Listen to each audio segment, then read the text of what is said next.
Welcome to Gen X Slices.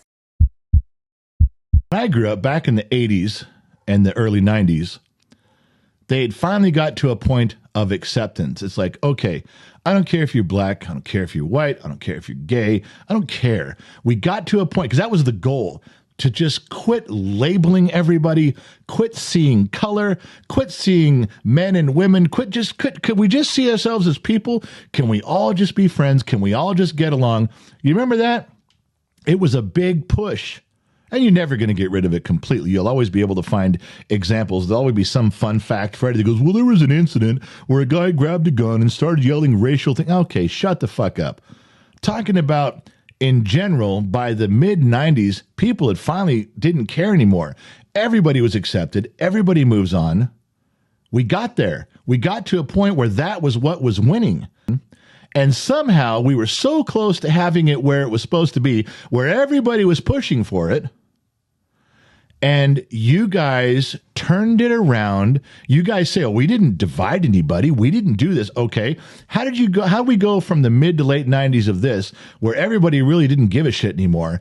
And now, today, everything is who's a black person, who's a white person, who's gay, who's lesbian, who's trans, are they Democrat, are they Republican, do they like abortion or don't like abortion? Who did you vote for? Who did you not vote for? Every single division that you can bring upon a society of people, you've done it. You did it. That's all everybody talks about. That's all everybody mentions, that you identify yourself with your pronouns and you're demanding and who you are. Vegans walk right up and say, I'm a vegan and you better just know it, right? Everybody does it. But we almost had it wiped out completely. And you say, it's better now. You say, well, look at society. We've laid it all out on the table and everyone's going to have to work through it. No. You've made it worse. And this guy, Mike Johnson, comes along and he says he's promoting family, old school values. He's pushing himself calmly and straight ahead, and he almost has the attitude of like, look, I wasn't supposed to be here anyway. I really think God put me here. God moved mountains for me to be here. There's no way I should be here. Only by the hand of God did I end up in this spot. So some of this shit isn't working. It's not working out. This is really hard on everybody. We need to change course. This is just dumb. We have to stop the failed visions. You guys have been doing all this shit. It's not working. We have to admit that some shit doesn't work and make a course correct. Now, you know that the liberals aren't going to tolerate that shit. They're going to double down. They're going to push harder.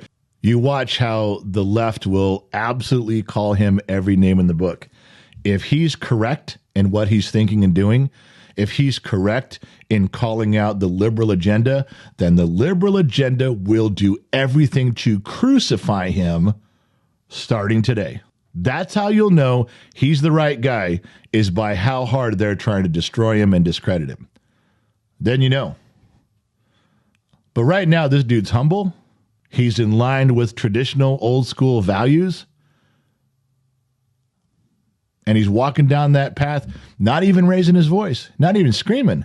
That I've heard. Just going, well, not even supposed to be here. Might as well do what's right.